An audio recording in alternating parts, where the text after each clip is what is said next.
విలువలు లేనప్పుడు వాడు ఎంత చదువు అయినా, వాడు డాక్టర్ అయినా, ఇంజనీర్ అయినా, పోలీస్ అయినా, విమానం నడిపే పైలట్ అయినా వాడిని మనం నమ్మలేము. డాక్టర్ దగ్గర పోయి మనం ఆరోగ్యం మంచి చేయడానికి పోతే వాడు మన కిడ్నీ తీసుకొని వెళ్ళిపోయినా, తప్పుడు మంది ఇచ్చినా, డోస్ ఎక్కువ ఇచ్చినా, మళ్ళీ రావాలని చేసినా మనం ఏం చేయలేం. Same thing with auto mechanic, car mechanic మన దగ్గర పోయింది మన కారును బాగు చేయమని, కానీ వాడు ఏదో ఒకటి అది బాగు చేసిన నేపథ్యంలో ఇంకోటి ఏదో లూజ్ చేసిండో ఇంకోటి చేసిండో అనుకో.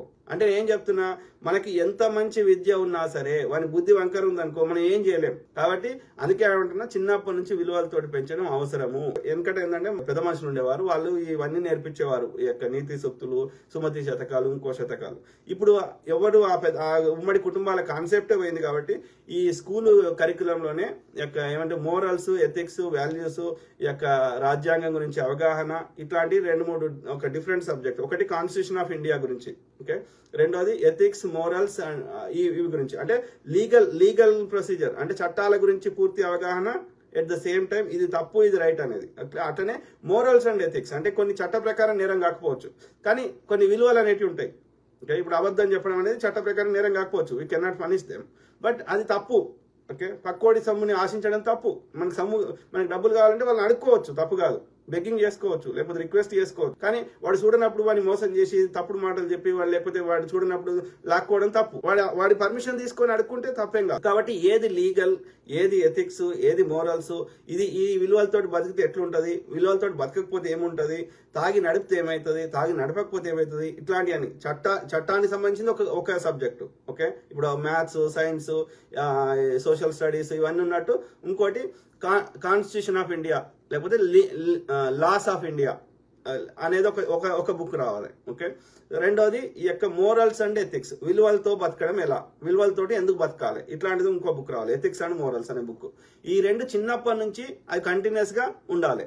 సో అన్ని ఒకటే సంవత్సరంలో చెప్పలేం కాబట్టి ఆ ఏజ్కి వాళ్ళు తీసుకునే శక్తి ఉండదు. కాబట్టి ఫస్ట్ చిన్నగా స్టార్ట్ చేసి ఒక మోరల్ దాన్ని ఒక కథ రూపంలో చెప్పేసి, ఇది చిన్నప్పుడు చెప్పటం కదా, చందమామ కథలు, ఇంకో కథలు అట్లా.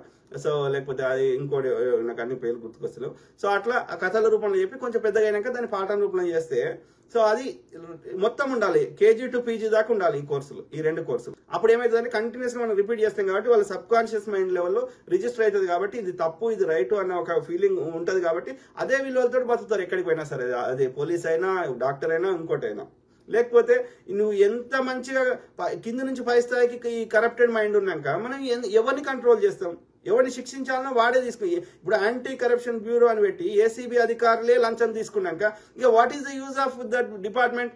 ఆ డిపార్ట్మెంట్కి అసలు దాని వాల్యూ లేదు కదా.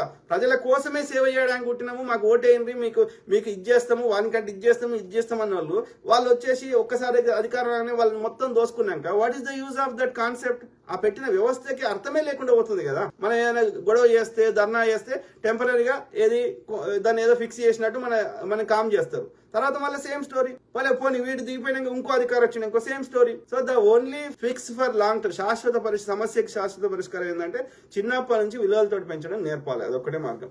రెండోది, ఎవడైనా తప్పు చేస్తే వాడిని కఠినంగా శిక్ష చేయాలి. కానీ ఎవడు శిక్ష చేయాలి? న్యాయవాది లంచం తీసుకోవట్టే, పోలీసు వాడు లంచం తీసుకోవట్టే, రాజకీయ నాయకులు లంచం తీసుకోవట్టే, సామాజిక కార్యకర్తలు లంచం తీసుకోవట్టే.